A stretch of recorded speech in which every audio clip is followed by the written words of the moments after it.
월말 김어준의 김어준입니다. 과학 전 분야를 통섭하는 시간.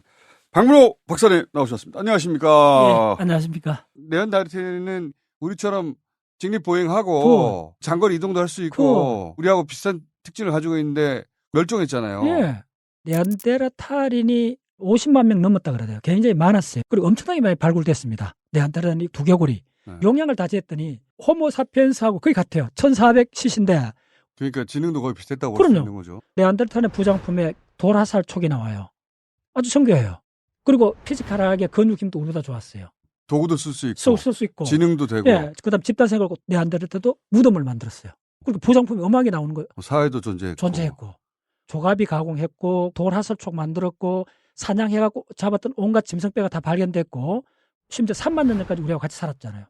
공존했어요.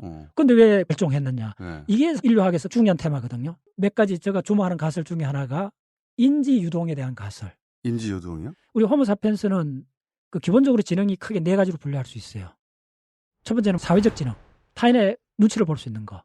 거짓말을 할 수 있는 거 이런 것들입니다. 얼굴을 보고 그 사람의 감정의 상태를 알아내는 게 첫 번째 사회적 지능입니다. 그렇지. 분위기 파악하라는 거지. 예, 그게 특히 호모사피엔스의 진화의 가장 드라이빙 포스라고 다 인정을 하거든요. 두 번째는 뭐냐면 도구 지능입니다. 그건 공유하죠. 도구. 화살을 만들어야 되고 창을 만들어야 되고 도구 지능이 필요했어요. 사회적 지능, 도구 지능 알겠고요. 세 번째가 뭐냐면 자연사 지능이라 그래요. 자연사 지능? 생존하려면 이게 독버섯인지 아닌지를 알아야 되잖아요. 아, 그렇지. 뱀이 독 있는지 알아야 되잖아요. 그렇지. 명수의 특징을 다 알아야 되잖아요. 산에 가다가 길을 안 잃으려면 자연에서 생존하기 필요한 한 세트의 그 능력, 그걸 자연지능이라고 그래요. 그 다음에 언어지능. 언어지능. 네. 자, 그런데 유동지능이라는 건 뭡니까? 요 네 가지가 서로 소통할 수 있는가? 융합될 수 있는가? 큰 섹터가 네 가지 지능인데 유동지능은 이 사이를 왔다 갔다 할 수 있느냐? 오버랩될 수 있는가? 서로 같이 공유할 수 있는가? 예를 들어서요. 조가비를 가공해서 구멍을 뚫어갖고 목걸이를 만들 수 있죠. 예. 그런데 그 목걸이는 내가 하기도 하지만은 자기한테 호감 가는 사람한테 선물로 줄 수가 있죠. 그렇죠. 아무나도 줄 수 없잖아요. 사회적 지능이 있어야 되죠. 사회적 하이라키나 여러 가지 관계가 있어야 되죠. 저 여자가 내 선물을 받을까? 그런 지능이 있어야 되죠. 계산량이 어마어마합니다. 그거 잘못해가지고 죽는 사람도 있어요. 맞아요.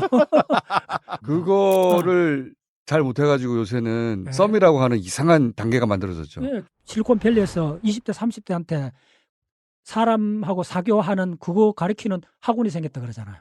엄청난 애를 쓰게 되는데 성공률이 낮죠. 우리 인간이 반지든 이렇게 장식품이 그렇게 많은 이유. 이게 바로 인간이 사회적 지능하고 구슬을 연결해서 목걸이를 만드는 지능이 결합했다는 겁니다. 오마이 사이언스. 오케이. 기술 지능과 사회적 지능이 결합했다는 둘 다 있어야지 커피를 할 수가 있다. 그걸 인지의 유동이라 그래요. 영국의 고고학자 미슨, 그 사람이 썼는 마음의 역사라는 책이 있습니다.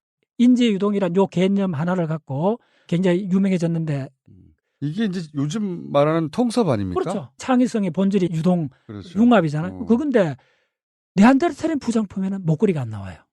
오마이 사이즈. 이제 명확해진 거예요. 요 인지의 유동이 부족했다. 유동이 없다는 거예요. 특정 분야의 갇혀 있다. 지능들은 예를 들어서 도구를 만드는 기능들은 발달했는데 그 도구를 가지고 사회적 갈등을 푸는데 쓰지 못했다는 거예요. 여기서 문화가 탄생하는 건데. 그렇죠. 자, 미슨이 주장했던 게 일본의 학자가 그걸 학대 재생산한 거예요. 어떻게 해요? 고메스 왕로라는 책이 있어요. 그 책을 보고 당군 신화를 다른 책에서 이해하게 됐어요.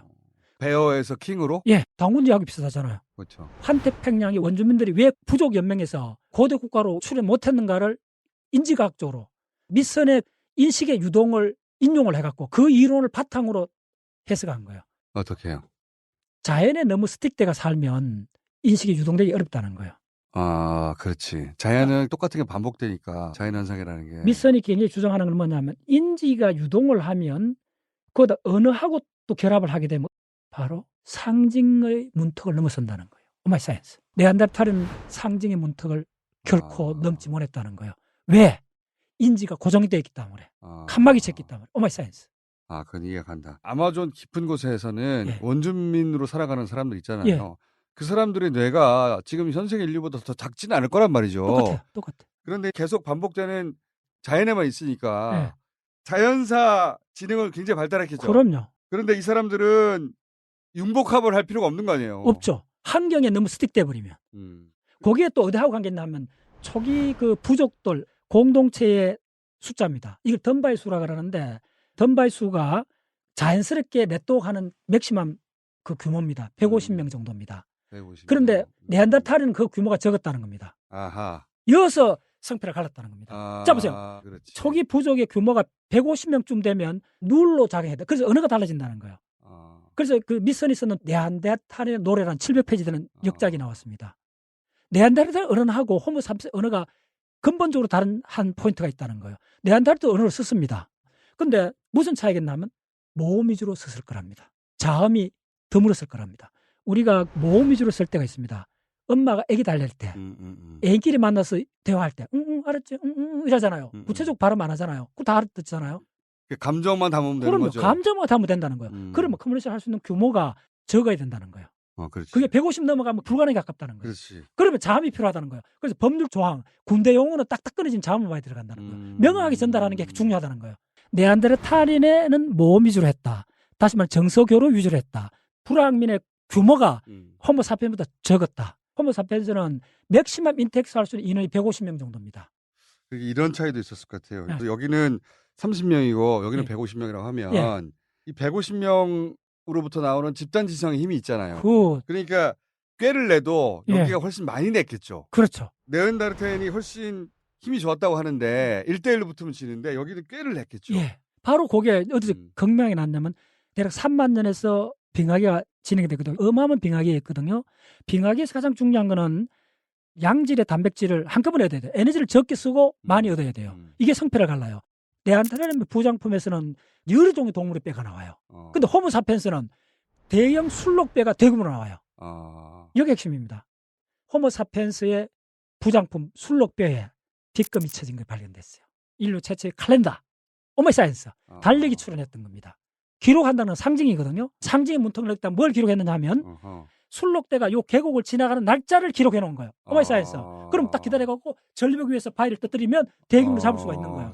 해가 넘어가고 다시 시즌이 돌아올 때 이때쯤이면 술록이 지나간다는 걸 기록하기 시작했는데 그 기록이 상징으로 넘어가는 것이고 네안데르탈인은 자연사 지능만 있어가지고 상징으로 못 넘어가서 눈앞에 띄는 것만 잡은 거예요. 작은 놈도 잡고 큰 놈도 잡고. 그렇죠. 감각적 반응만 하는 거예요. 우연히 만나는 짐승 그냥 다 잡는 거예요.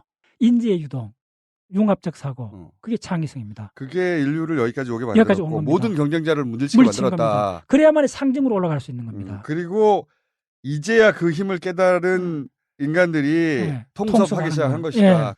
그 통섭으로 여기까지 온 거다 우리가. 미선의 책에 보면 그 칸막이 방을 그려놨습니다. 산업혁명이 일어나면서 다시 칸막이를 친 것 같아요. 친 거죠. 그게 산업혁명 때문에 일어나는 게 아니고 우리 호모사피엔스 지나면서 몇 번을 칸막이를 쳤습니다. 칸막이 치는 게 더 자연스러운 겁니다. 그렇죠. 예. 그게 바로 분업이고 특화되는 거잖아요. 이제 콘베이 벨트에서 너는 그것만 해. 산업화되면서 다시 간 겁니다. 그래야 대량 생산이 되니까. 그렇죠. 분화된 칸막이 네안데르탈은 빠져나오지도 못했고 처음부터 끝까지 그 속에 있었을 거고 인간은 몇 번 다시 칸막이로 갔다가 역사적 문화적 환경 속에서 칸막이를 빠져나온 게 3만 년 전. 바로 그 후기 구석기 문화의 대폭발이라고 그래요. 그때 종교가 출현합니다. 사만이 출현하고 오마이사이언스. 종교의 순기이네. 예, 종교라는 거 사실은 자연 속에 사는데 무슨 이득이 있겠어요? 그런데 사회적으로 보면 마음의 편안을 얻잖아요. 어마어마한 이득이 있습니다. 이걸 어떻게 봐야 되는가? 상징이 추상하잖아요. 네안데르탈은 추상화의 문턱을 못 넘어서 멸종했습니다. 숫자란 개념을 출현 못 했던 거죠. 빗금을 못 쳤던 거예요. 그게 보통 때는 차이가 없는데 보통 때는 오히려 유리하기까지 하는데 빙하기라는 극단적 조건이 딱 집어넣어버리면 생사가 갈라진다는 거예요. 새로운 환경이 확 닥칠 때 그렇죠. 바로 지금 같은 때예요. 네. AI가 닥치고 지금 그렇죠. 10년, 20년 내에 어떻게 될지 몰라요. 지금은 전적으로 융합을 해야 됩니다.